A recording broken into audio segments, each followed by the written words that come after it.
So yes, so hi, my name is Eric Jonas. I worked on the hall from Kyle and Ian here at U Chicago. I'm very glad I can now literally say I worked down the hall from them since they're back from New Zealand. I'm going to be talking about kind of some of the application level work I've been doing with FunkX. But first, as a bit of a background, so I've been kind of using and pushing serverless systems for a while now. When I was a postdoc at UC Berkeley, I wrote the Occupy the Cloud paper, and then was the senior author on the Cloud Programming Simplified Berkeley View of Serverless Computing paper, where, and both of these were motivated by kind of my experience as both a kind of computational scientist and as a systems person, recognizing that kind of distributed computing was frankly just too damn hard for most of our users. And I don't think this is surprising to the audience here, but in general, you know, we kept encountering kind of people, especially if we were in the computational imaging space, where they get something working on their workstation or on their, more so on their laptop, and then be like, okay, what now? But what do I actually do? My research group develops ML and AI techniques for kind of the rapid understanding of every unknown small molecule, kind of via automated analysis and experimentation. And I'm happy to talk about kind of the details of both the science and the ML on that side there.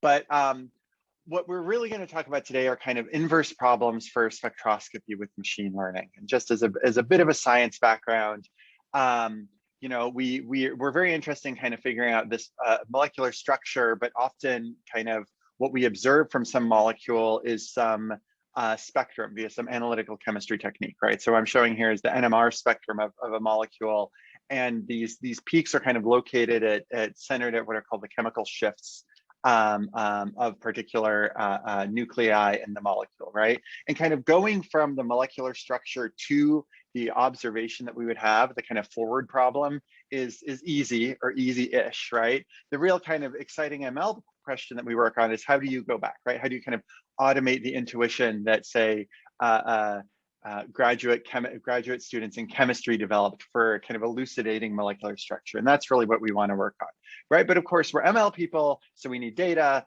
Where do you get this data? Like many people, simulation, right? But of course, the simulation story, right? The x-axis is the number of atoms in a molecule here. The y-axis is the CPU time and kind of core hours. And you'll note that CPU time axis is log axis, right?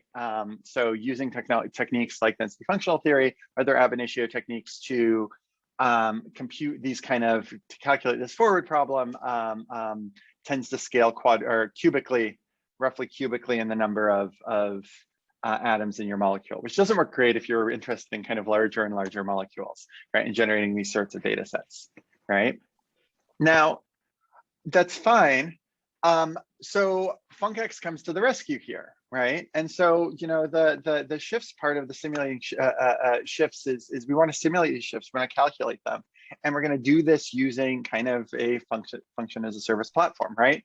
So for us, kind of each task takes about 60 to 100 core hours, let's say kind of 40 on average, right? So it works up to kind of up to an hour of wall clock time on a modern node at a place like TAC, right? So if I want to simulate about 100,000 of these, this is about 4 million core hours in total, right? That's the scale of an allocation that you can kind of get at one of these supercomputing centers, right? And again, the nice thing for us too is that, you know, we're not in some sense the big data regime here, right? We're taking relatively small configuration inputs, right? And turning those into kind of larger, but not impossibly large output data, right? So unlike, say, even some of the work we did with Pyron at Berkeley, right?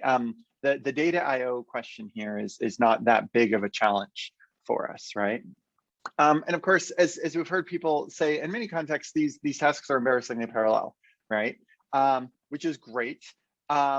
How long does this take? Of course, 7 years on a workstation or a month on at TAC, thanks to FunkX. And I'll talk a little bit more later about kind of the direction that I see this going. But this has really been enabling both for us and for our graduate students, right? Now, where do we perhaps not necessarily fit perfectly into the FuncX model? Well, a lot of FuncX work, including or a lot of function as a service work, including some of the earlier parts of FuncX, are really focused on kind of real-time use, right? The original use case for a service like AWS Lambda was in quickly serving and scaling web requests, where you click on something and 20 milliseconds later, you get an answer back, right? But most of us, at least I think most of us on this call, are not necessarily living in that mode, right? I really want this kind of fire and forget model that FuncX has been both kind of pushing and continuing to develop, right? So asynchrony is the name of the game. But the other place here is that my tasks are generally idempotent, right?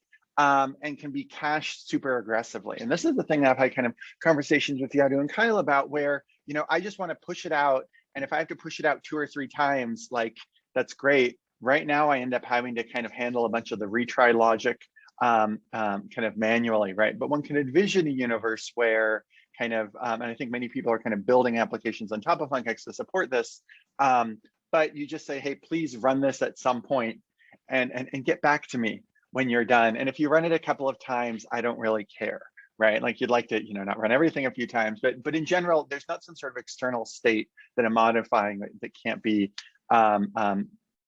mucked with, or that's being mucked with here. And I maintain this as a common use case. It sounds like from other people's talks, it really is, right? But also, I don't want to think about the endpoint too much, right? And we've heard people kind of talking about how the potential here for both Parcel and then ideally for FuncX is to let us kind of be somewhat endpoint agnostic. And that's, I really would like to not have my students have to worry about the challenges of endpoint configuration, let's say, as well, right? So, I wake up one morning and I kick off 100,000 FuncX tasks and I don't worry about it. And then I get a message from Kyle or Yadu saying, you may have broken the queue.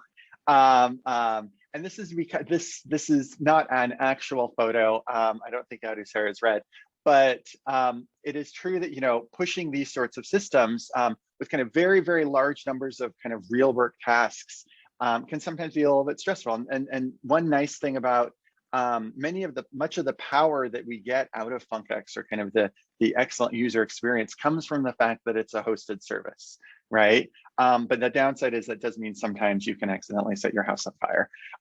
Solutions that we developed, working kind of closely with Yadu and Kyle and everyone else, and I really want to stress that everyone's been kind of beyond supportive as we've tried to push this. One thing that we were running into is kind of returning these kind of megabyte per function results was straining some of the kind of intermediate data flow infrastructure, because that meant that for 100,000 tasks, right, that ends up being a decent amount of data to be holding, say, inside Redis. So we're now staging them in S3, right, and Amazon's kind of bulk object store. Now that's fine. It's a little suboptimal. The code gets a little bit more messy, but it totally solves that kind of storage challenge there.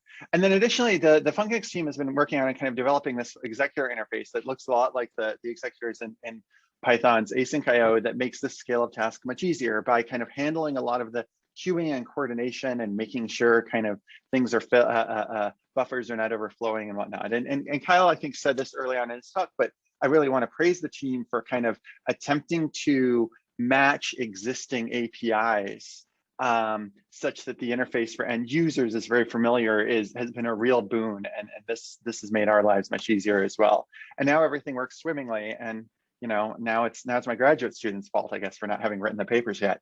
But it's been absolutely fantastic, and so there's a sense in which I'm just basically an early function as a service adopter who now, as a FuncX user, is very happy with the direction we've gone, right? But any sort of talk like this is going to have some, let's say, feature requests, right? So one of the challenges we run into is that when things break, I have to go talk to Yadu, which is great, and he's wonderful, but he doesn't scale, right? The cloning projects haven't worked out yet. And so because there's all these queues in there, it would be really great to be able to have kind of more end user visibility into kind of the various places where things are being queued and might be kind of either getting backed up or hiccups might be occurring. And the dual of that is kind of, it would be great if we had the ability to kind of flush the queue completely, right? And just say, hey, look, I know there's work in flight, burn it all to the ground because I made some mistake. And I know there's been some work on kind of task cancellation and whatnot, but this is kind of a much coarser request, right? And of course, when you look at services like say AWS Lambda, right, they don't really tend to provide this because it's hard, right? There's so much stuff in flight and consistency is challenging. But trying to get back to a known good state as a user, I think ends up being really important, especially for a hosted service. And this brings me up to the kind of pie in the sky version here, right, which is hosted endpoints, right? I really don't want to think about where stuff is running, and the ability to say, tell the NSF or tell an HPC center or whatever, ask for an X seed allocation, where I'm just going to say, I'm going to run it on Funkex and you worry about where God actually executes the task, would be amazing. And I know there's been some kind of ruminations about that, but I think for a lot of the sorts of things we run, that would be a really good fit because again, we don't necessarily have some of these data locality issues. And finally, I joke that these would take 7 years on a workstation and a month at TAC, but my argument here is that actually our workload should take an hour because our longest single task takes about an hour, right? And I like to think of this as kind of, what Funkex potentially enables, or what kind of FAST potentially enables, is this kind of thermodynamic limit of kind of embarrassingly parallel computing, where we should be able to kind of have this fairly continuous trade-off between kind of how long a task takes and how many of them we're running, right? And the dream would, of course, be, look, there's probably 100,000 cores of computing capacity out there that I'd like to use for an hour and that someone else might like to use for an hour. And our ability to kind of use an interface like Funkex, which is, because it's kind of tied to a particular endpoint right now, scale to a single data center, but across kind of multiple pieces of computing, means that maybe there's a universe where someday, all your embarrassingly parallel tasks will just take as long as the longest one. So that's kind of where we'd like to get. I think that, when I talk to people about what I think the future of national supercomputing infrastructure should look like, I think it should look like, at the very least, a big part of it should be a bunch of Funkex endpoints that end users can directly talk to. I think that for those of us with endpoint agnostic computation, this makes a lot of sense. The other final point is that, I don't know if everyone in this audience necessarily appreciates how kind of powerful the ability to just have that Python, have the task running or the function running directly from Python in a distributed manner ends up being for many unsophisticated users, right? So, many of us are used to kind of SCPing around Slurm scripts and these sorts of things and worrying about environments, but in fact, kind of the transparent scale that something like Funkex offers has let many of my even undergrads who are not computer science undergrads, right? Maybe they're chemistry or physics undergrads, start using this immediately. And so at the end of the day, Funkex is letting me, and I think a lot of us from the other talks I've heard, spend more time on science and less on infrastructure. And that has been fantastic. So thank you to the entire team there. That may have been faster or slower than I intended. There's been a lot of coffee here. Cool, thanks. We've got a couple of questions in the chat. So Devesh, do you want to read your question, or should I read it out? Yeah, I can. Yeah, so great talk. Thank you, Eric. Yeah, I was just curious, what is your concurrency level? How many tasks are you sort of doing at the same time that it's either over stressing the system, queuing system? So I've not been, the numbers I've seen in terms of kind of simultaneous tasks are in the kind of low hundreds, right? So for a lot of the stress that appears to be occurring is either in things like the rate of submission, right? Or kind of handling the intermediate return values. I could potentially, when we used to do this, just so the Funkex team doesn't feel bad, I also broke AWS Lambda back in the day, right? Got like an email from the support people. And this was back when kind of, if you could, the queuing policy or the scaling policy, you could kind of reverse engineer, and we got it up to like 90,000 cores at one point before things broke down. So we could go there, but there's a lot of, you start kind of stressing all these different pieces. So right now we're somewhat limited. The other issue, I didn't talk about this, is because we're doing, for example, our endpoint is on Frontera, right? There's a trade-off between kind of what the Frontera latency is in terms of handing out those Slurm jobs, right? And that's a big challenge for us as well, where we have to kind of, there's this additional level of reverse engineering. Should I have my FunkX endpoint configured for a single 48-hour job that takes 128 nodes, or 128 single node jobs, right? One of those feels much easier to schedule on the HPC side than the other, obviously, but they have their own kind of queue prioritization that they're trying to do. Does that answer your question, Devesh? Yeah, it does. And I was also asking about tail latency or turnaround time. Which one do you sort of really, Neither is really an issue. I mean, this all works so fast that neither is really a hiccup for us right now. I mean, I think tail latency is going to end up being the thing that we care about, just because since we have this kind of cubic runtime issue, right? There's always going to be some tasks that are, even if I started them right now, would be pretty slow. But we're not in that regime right now. I see. Yeah, I will let Glenn go next. I just wanted to say it seems like that you will also benefit from ProPack. So yeah, no, your talk was awesome, and I'll follow up with you afterwards. Yep, absolutely. Thank you. Cool, Glenn. Yeah, this is a quick, it might be a general question that I missed at the beginning or in FunkX, but if you want to have your HPC now just be a bunch of endpoints, which sounds good, do you rely on using containers or like something like Anaconda, or like what are the limitations, or what are you doing right now to make your Python run the same on different places? So for us right now, we're using, we just have we configured the endpoint via kind of an Anaconda environment the same way. That actually is one of the biggest challenges. We've had some other projects that are using kind of Docker containers on River, on the HPC infrastructure here at UChicago, using FunkX kind of very successfully, and that's been nice. There's a non-rootless containers like Singularity are kind of feel like they're very much the future in this space, especially for kind of longer running tasks like we have. So the comment was made earlier, the overhead of some of the containerization does mean that if you're trying to do a bunch of really short tasks, it can be a challenge. But right now it's Anaconda, effectively, it's Anaconda environments. Does that answer your question, Glenn?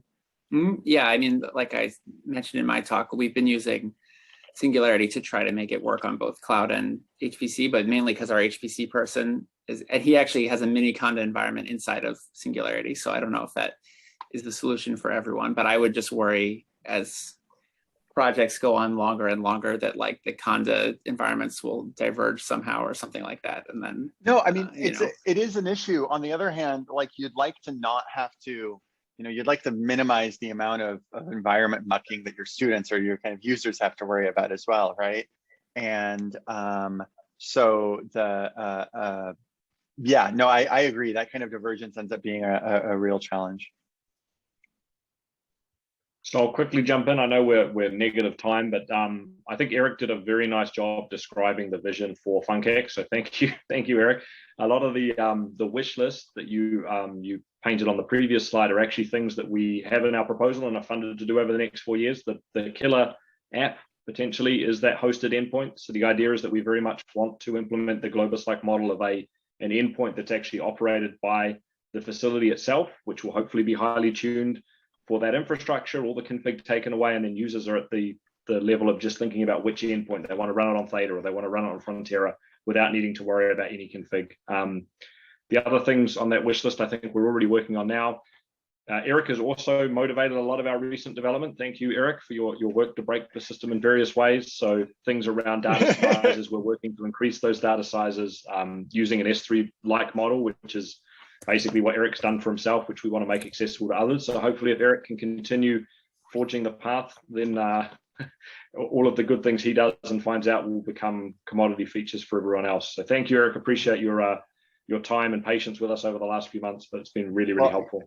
Kyle, there's a little bit of a kind of shut up and take my money aspect to this, right? Where I'm like, if I had, especially on the hosted endpoint side, like it's so transformative for everyone who doesn't eat, sleep, and breathe distributed systems like the rest of us. So thank you very much for and the whole team for all the work.